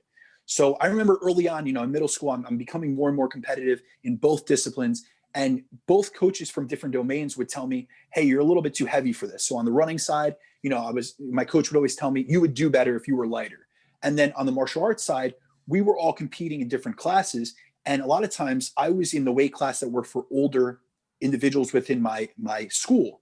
So now I'm taking other people's spots and we're not able to fulfill a lighter spot. So essentially what the end result was, I was pushed to lose weight, and it ended up making me develop, or ended up causing me to develop, an eating disorder. So I went through that for a few years. And it wasn't until I actually got some pretty bad injuries entering high school. I'd thrown out my back. I had numerous disc issues, and I was sidelined for almost a year, that I started going to physical therapy. So that first thing that they did was put me through weight training after the rehabilitation process. So I discovered a love for training, but at the same time, I had been so nutrient deprived that my blood work was showing all these micronutrient deficiencies. So you'll hear me always hit on those micronutrient deficiencies, but I was deficient in zinc, selenium, B vitamins, vitamin D. I mean, you name it, I was essentially deficient in it. And that's why I really hone in on these things, because I sustained much of those injuries and I stunted my development early on because I underate and underfueled myself. So when I'm in the process of physical therapy, essentially, my physical therapist was a former bodybuilder. And so he kind of pushed me in the direction of, you can rebuild your body, but at the same time, you need to fuel yourself. So all of a sudden I looked at food as something that I needed to restrict myself from to lose weight, to something I needed to utilize to my advantage to not only help my recovery, but help me succeed in this area of physique development, because it wasn't bodybuilding. I didn't really know anything about that. I just wanted to be stronger. I wanted to be healthier. And I never wanted to be sidelined where I couldn't play with my friends, where I couldn't, engage in the sports I loved. So that was early on, my freshman year of high school. And it took me into this downward, this deep dive into the topics of training, nutrition, supplementation. Now, like I hit on earlier, I was diagnosed with ADD during that time period. I had a lot of issues with focus. So my parents started bringing me to different supplement stores, different homeopathic doctors, and we started learning more about neurotransmitters and amino acids. And I realized that not only was there a health side to supplementation, but there was a performance side. So I started spending my full days at supplement stores, and I would just bug them all day. And I would just have my parents drop me off. And luckily, a couple of the stores that I went to, they were right by a gym. So I would go to the gym and I would spend my whole afternoon next door. And I read and read and read more than you can imagine. And eventually by 16, I started working at GNC. And I worked at GNC all throughout high school, eventually managing an independent GNC prior to leaving for college. And when I left for college, I continued. I worked at GNCs. I worked at independent stores. I became an RSD, so regional sales director of GNC during high school, or during college rather. And by the end of college, I had done very well within a very large GNC franchise, or a GNC corporate store. And so I already had a pretty good resume, but my degree was actually in legal studies. So this is actually something a lot of people know. I was supposed to go to law school. So I was studying for the LSAT, and I had an opportunity come up. I had done essentially a career building class in college. It was one of my last classes to graduate. And during that course, we had to pick something outside of our major that we were passionate about, but that we weren't going to go into as a profession. So my profession was going to be law. So I went into sports nutrition. So I contacted at the time this company called Lone Star Distribution. They were number 2 in the country for sports distribution. So the selling of, they would sell into everything from your GNCs to your Gold's Gyms to your mom and pop retail shops. And during that course, I ended up creating a relationship with the national sales manager, and he offered me a job. So essentially the course, I just had to essentially learn as much about the career path as possible and interview someone that was prominent in the country, and then give a presentation where at the end, part of my final project was to apply to the company, but it was supposed to be a mock application. So I told the national sales director, listen, you don't have to look at this. I just need to submit it and see that you got it. And that's my final presentation. So I got an A in the class, and a month or so later, he reached out to me and offered me a job. Now I'm still in college at the time. So I didn't take it. It was either in Texas or in Georgia. And at the time I was based in New Jersey, and I wasn't willing to move and leave college at the time for it. However, it kind of kept in the back of my head. So a year later, upon graduating, I got reached out again that they had a position in the tri-state. So for New York, New Jersey, and Pennsylvania. Now, mind you, I'm 21. I graduated early. I'm 21 years old. I'm studying for the LSAT. And I'm at this transitionary period of my life where I don't really think that I'm going to be passionate about law and about being a lawyer, but that's what my family wants me to do. My family's very big into academia. We have multiple doctors in my family, PhDs and things of that sort. And school is very important. So everyone in my family had went through higher education. So they didn't just stop at a bachelor's degree. So, I took a risk and I went up to Long Island, which is like the mecca for this area. So the office that I went to was about 10 minutes from Bev Francis Powerhouse, which is a famous gym. And so I interviewed and I got offered the position. And so, I went back to my, essentially I gave my job, my GNC position that I was at, a couple of days notice. I gave them the 2 weeks, but they flew me out 3 days later to Georgia to a conference. So over that weekend, I explained to my family, hey, listen, I know I'm studying for my LSAT. I know I'm supposed to go to law school, but I have to take this risk. I'm passionate about this sport. I'm passionate about this industry. I need to see what it is. Now, keep in mind, like everyone that knew me through GNC. So they thought it wasn't a real career. This was early on. Supplements weren't as popular. They weren't as prominent and as saturated of a market as they are now. So my family had no idea. So I had friends that thought I was, being an idiot. I had family members that didn't want to associate with me. Essentially, I told them, listen, I'm going to take 5 years. And if I'm not successful in this, I will go back to law school. And from that point on, I never looked back. I went to Georgia. I did my training. I became a very successful sales rep within the tri-state. I started traveling throughout the country and doing sales demonstrations, doing sales presentations on supplementation. And I went from there, and eventually my company got bought out by Europa Sports, which was the number one company in the industry. So I worked with the likes of your Optimum Nutrition, your BSNs, your Gasparis, like all the most prominent sports nutrition companies of the early 2010s. And from there, I've just kept climbing up the ranks. I've went through different companies since then. I've been doing this professionally. GNC, I started almost 13 years ago, but at this point, I've been doing what I do now for 8 years, which is specific sales positions. I've went up the ranks from being a state sales rep to a regional sales rep to a coast sales rep, so East Coast, to an assistant national sales director to a national sales director, which is what I do now. And it's something that has been an immensely positive thing in my life. But I will tell you that as supplementation has become more popular, more prominent, and more of a saturated industry, it's extremely competitive. So that's why I've always tried to separate myself, because let's think about and you're from a sales background, think about what you think about with most sales reps. They're out of shape. They're constantly stressed. They're eating takeout. That's no different in the supplement industry. If you really look at a lot of the reps that represent the supplement industry, it's almost like hypocrisy, because they're not living the lifestyle that they promote. They're not taking the products they promote. They care about numbers. They care about, amount of accounts called per day. And it's something that for me, if I'm going to do something, and this is the reason I didn't go into law, if I'm going to do something, I'm going to do something because I'm passionate about it. And we're going to work for a long period of time, Elon. And that's why I'm glad you mentioned before that you were doing a sales job and you're happy it didn't work out, because now you're doing something you're more passionate about and you're a young guy and you made the right decision. But a lot of people will say, well, you got to do something that's going to sustain yourself. Well, initially the supplement industry wasn't that profitable, but through hard work, through education, through investing, I mean, there's been years I've traveled 75,000 miles a year. I mean, I've been on a plane every other week. I've been on the road hundreds of thousands of miles in a car. Like, you know, a lot of that time, most people wouldn't invest. I've lost relationships. I've missed family events. I missed the passing of my father because I was on a business trip. Like, I've made a lot of sacrifices, but I've cemented a really good career, which is why a lot of times, you know, I'll have friends ask me like, dude, you do this coaching thing, you're successful at it. Why don't you leave? And I've put so much into both of these careers. And I always told myself, I will not leave either one of them until I get to the point that I'm no longer helping people. And the thing is, within supplements, I help accounts all across the country. I help build them, their businesses. I was invested into a sports nutrition chain at one time, and I helped them grow. So I know what it's like to have a sales rep or a sales director that truly cares about you. And that's what I really try to get across to my customers from an Farm, is that I'm there for them. I understand what they've been through, especially through COVID-19. I had, you know, about 20 or 30% of my accounts closed. And I felt for them, and I really took it to heart, because those are people that I've created relationships with. And on the same side, I love coaching just as much. So it's like, I'm able to pursue my passion every single day, and my schedule is crazy. So like, we'll talk about it in a minute, but I have to be so detail oriented in how I allocate my time, because if not, I wouldn't be able to do both things successfully. But right now, that sacrifice of time is worth it. I'm very fortunate. I have very supportive people in my life. My mom knows she's going to see me once a week on a certain day. My girlfriend knows we'll have a date night every Saturday. But other than that, I'm not available. Like, they're very understanding. You see your girlfriend once a week? No, I see her more than that. We only have like date nights where the phone is off. I don't answer emails. Okay. I have one night per week I do that.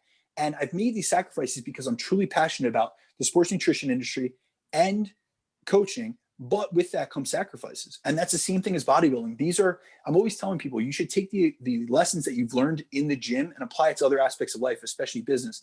And I've just tried to be a walking representation of that.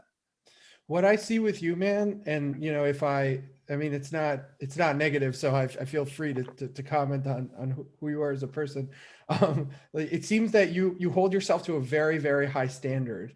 And I think that you mentioned your family and how they all had PhDs and stuff like that, and they pushed you so much. And it's crazy to me to think that, you know, you had to go explain to them how you got this job out of college. Seems like a good job to me, good opportunity. And you had to explain to them it as if it was some kind of like insult to your, you know, like potential lawyerdom. It's just interesting to me, because I come from such a different background in terms of expectations placed on me and like the situation that I was raised into. You know, my family moved from the Soviet Union. I was raised by a single mom in a one bedroom. She was in the living room, I was in the room. So it's just like, dude, if you have a job, like, you're good, you know, like, oh, you got a job. That's awesome. You know, you're doing really good. Just keep at that job and just keep working, you know. And for me, it's been a completely different thing. Like, I have to push myself. Like, I want certain things for myself, but all these, you know, success or anything that I ever achieve just literally just comes out of me feeling bad and wanting to push myself because I want to provide something to the world, provide a service to the world. Not so much like feeling like there's this big standard on me. Like, if I completely fail, I'm completely comfortable with that. And it will not, you know, make me feel bad about myself, because there's no like external factor forcing me to succeed. I like talking to guys like you, because I think that it is important to hold yourself to such a high standard. And I can see that in what you're doing. That's why I was shocked, like, national sales manager and online coaching and Instagram built up to a point, obviously on point with the social media, knows what he's doing. It's like, when do you have time for all this stuff? And you know, digging deep into your life, it sounds like you don't have time. I mean, you make time for all this stuff because it's very important to you, and you every second is like managed so closely. I want to get to that point. You know, I'm very impressed, because I know how much work goes into sales. And, you know, I worked at a big software company. I was one of the top sales reps. I wasn't even going to the gym. Like, the gym, it's difficult, man. It had to go. It was not, I could force myself through a workout like at that time, but my workouts just weren't there after working for 9 hours and commuting for 2 hours into the city and back. It's like I would go to the gym and I wasn't taking anything. I was natural at the time. I got my testosterone level checked and it was in the 300s because stress will do that to you. Yeah. And like, it's like, and then I realized like, you know, all this time that I've been trying to work out and maintain my physique and build a good physique was wasted because my testosterone is 300 and I'm 25 years old because I had done a cycle in the past, maybe not PCT'd properly, now done this job and like, and I'm stressed out and like not, you know, functioning properly. And it really, while I was at that job, I decided I had to get my shit together. I had to get more organized. I got on TRT. I started to, you know, like take my fitness more seriously. And then that kind of, then when I lost the job, I felt like I had a natural transition to doing this because I learned so much from working at the sales company and stuff like that. But that's really interesting, man. I'm so curious to see where this goes for you, because I don't think that, you know, continuing to climb higher in that and grow as a coach and be a fitness model, all this stuff, something's got to, at some point, I think you're going to have to make a decision about where you want to. But it seems like you're a young guy. How old are you? 29 or 28, turning 29. Okay. So yeah, I'm I always tell myself when I get in my 30s, I have to, not that I don't have my priorities straight, I just do a lot. And I know that at one point, like I've spoken with my girlfriend about this, when we want to have a family, I need to back off because I actually track my hours of working every week. And most weeks I average over 70. And that's a lot, you know, that doesn't leave for any other, you know, free time. So like you're saying about not being able to get into the gym, you know, a lot of people come to me. I work with a lot of business professionals. I just want to share this insight to people because a lot of people always ask me, well, how do you have time? Or like, you know, it's not that you don't have time. You haven't made it a priority. And this isn't anything against you, but I'll tell you from my perspective. No, I agree with you. That is what happened. I've traveled immensely over the years, and I've been at the point where I've spent, you know, I've been in multiple different time zones a week, and I've prepped during those type of periods. I brought all my food frozen on a plane. So I never made an excuse that I didn't have time or I didn't have the setup or I didn't have a kitchen. And I take that same thing now that we've been in COVID and I haven't been traveling. I take that same ideology to everything in life. So I'll tell you a little bit of how I plan my day. I'm up every morning between 3:30 and 4 a.m. And I do that so I can get it to the gym by like 5:30. And the reason I go to the gym so early, I'll be honest with you. I'll be frank with you guys. No one's motivated to train that early. I don't care who you ask. Maybe Michael Hearn. That's about the only person. But the reason I get in there is it's the only period of my day where it's me time and I don't have emails and I don't have calls or any type of contact. And so I make sure that that's my highest priority principle of the morning. Once I get my workout done, I've accomplished something for me. So you have to put a lot of people, I'm selfless with a lot of things I do with my coaching, with my sales, with my relationships. I'm selfless. I give to other people and I love doing so, but I need to be selfish first before I could be selfless for others. So my selfish time is my gym time. I make sure I'm out of the gym by a certain time. I eat my first meal. I go on a post-meal walk, and then I start my work day. And then what I start at around 8:30, 9 o'clock is what is called deep work. I don't know if you've read the book by Cal Newport, but essentially you block off a period of time. There is no Instagram notifications. There are no, there's phone calls, but it's only for the phone that I have designated for my work. And it's just email and phone calls for just the sports nutrition business. And I block off 2 to 3 hours where I get the majority of that work done for the morning. Now, keep in mind, I work with the entire country. So that morning block is for my East Coasters.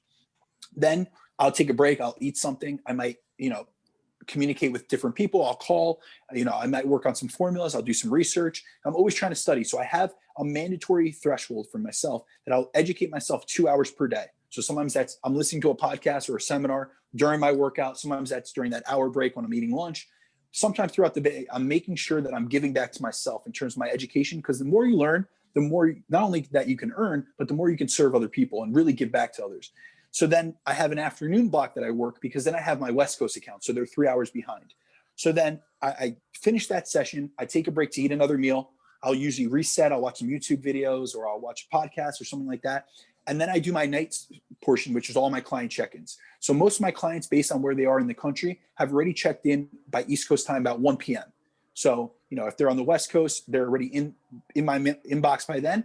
And then until the night, man, I work until I fall asleep. Most times I'm at my desk. I fall asleep right at my laptop. My girlfriend can tell you, 100 times that she's seen me like that. But I'm doing it because the reason I could do that and I could still train, I could do all these things. I'm not going to tell you guys it's easy. Sales is draining, like you just remarked, but I love what I do. And that was the difference with you. You weren't doing something you loved. But however, when you continue scaling this business, Elon, and I'm sure you will because you're a bright guy, you seem passionate about this. As you scale this business and you get to a certain threshold, you might think it's overwhelming, but you're going to see that you have greater capabilities than you ever thought possible. And the reason being is because you're doing something you love. So I always tell people, you always have an extra gear if it's important to you. You always have time if it's a priority to you.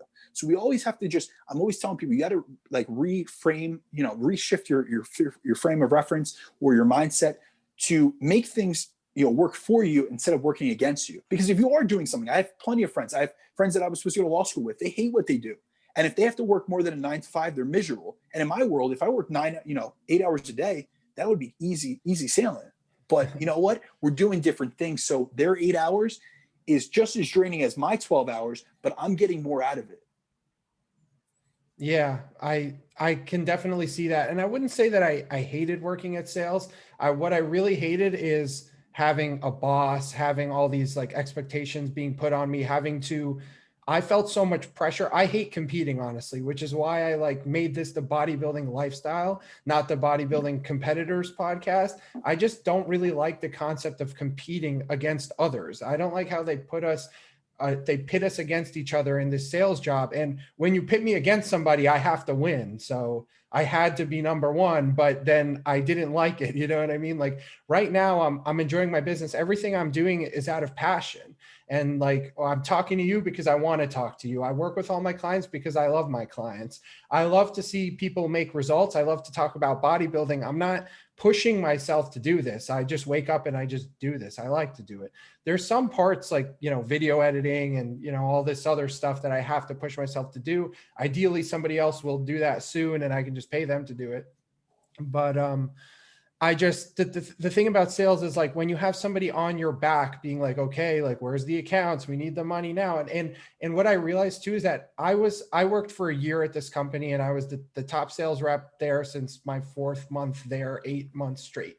And at the end of it all, yes, like I made a lot of money and they took me out to dinners and stuff like that. But when Corona hit, they had to lay off everybody. They laid off almost everybody but me in the first round of layoffs.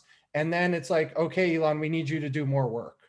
So it's just like, okay, like now I have to do even more work. Like I don't want to kill. I'm already low. I think you guys gave me low testosterone. You gave me I had cold sores on my lips because I have stress. You know what I mean? And now you want me to work more. I was like, I'm just gonna sit at home and put all this work into my own business, and it'll probably work out. And it's been working out so far. So I'm glad you have a positive, relationship with work and that everything is going great. You're serving people and you're doing it within the context of a company. I mean, I think that really is the ideal circumstance because you have security, you have health insurance, you have all this stuff, and you can do the business on the side.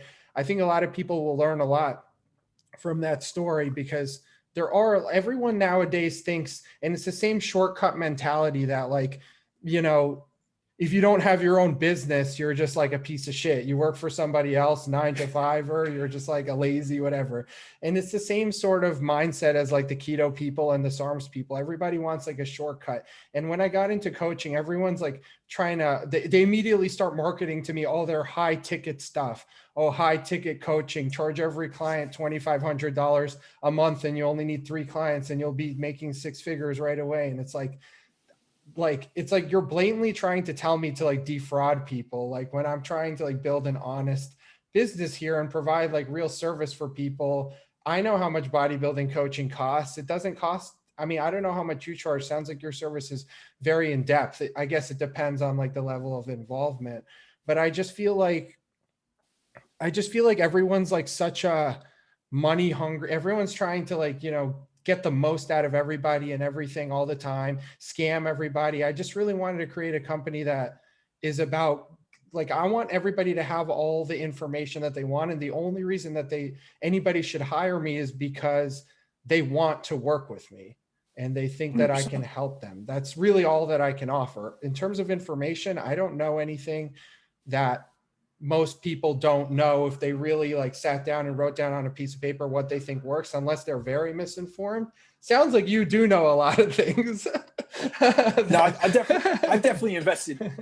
I've invested a lot into my education, but at the same time, I realized, yes, my coaching is a little bit more expensive, and that also comes with experience. You know, I've been doing this for 8 years, and I cap my clientele to a certain level because my number one priority with coaching is my quality of work. It's very detail oriented. I'm very involved in my clients' lives and their programming. So I need to charge more for that because I have, you know, and I'll be honest with you, last year was Corona. I lost a good amount of money from, losing accounts and stuff, but I just did my yearly analytics, and I spent over $29,000 just on continuing education last year. This year alone, I've already invested $12,000 into a course. So I'm always giving back. There were years, and I said this on a podcast recently, there were years in my initial years of coaching where this always has been a side business for me. At one time I did build it up to about 50, 60 clients, and it was my main thing. But then I got back into the supplement industry just out of passion about it. I could have kept coaching, but I said, you know what? I wanted to coach to a certain, capacity. This was about 2015, 2016. It wasn't as popular. And that was one thing. So I didn't see at that time, 5, 6 years ago, I didn't see the longevity in it. So I said, let me keep it at a base level of clientele that I really like to work with. Let me go back into the supplement industry that has more security in it. I wanted to cement myself. I wanted to invest into certain things and really secure my future. But I'll tell you, my first couple of years of coaching, I reinvested all the money that I made in coaching. It was seen as like this expense account that I could go to a seminar, that I could go to the Arnold Classic and network with people, that I could go to a client show, that I could invest into. If I didn't know, if anyone asked me anything, I always tell them, if I don't know, I'll be honest with you, but I'll find out. So I would invest into mentorships. I would invest into consultation calls. So now I'm at the point where I've invested so much that I do charge a higher rate, but I also, if you ever look at my content, I put out educational posts every single day.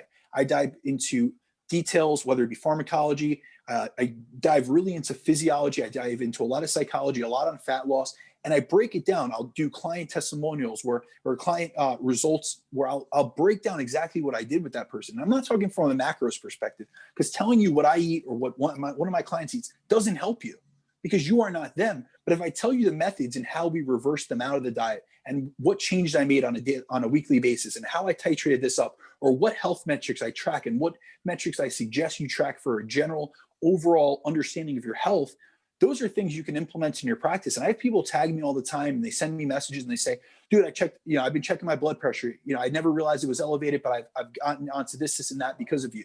Or, I improved my training approach, and now I'm tracking things in a logbook because I saw you post about it. So I can't work and I can't help everyone, but I do my best for those that can't afford it. If they ask me a question, they're like, listen, what would this cost for a consultation call? If they don't really have the money to jump on the phone with me or jump on Zoom, I send them a post or I'll make a post. There's a lot of times people ask me stuff and I say, I've never written about this, but I'll do a deep dive into the topic and I'll look into it. And sometimes it's not something that benefits me directly because it's not information I'm generally interested in, but I know it's going to help other people.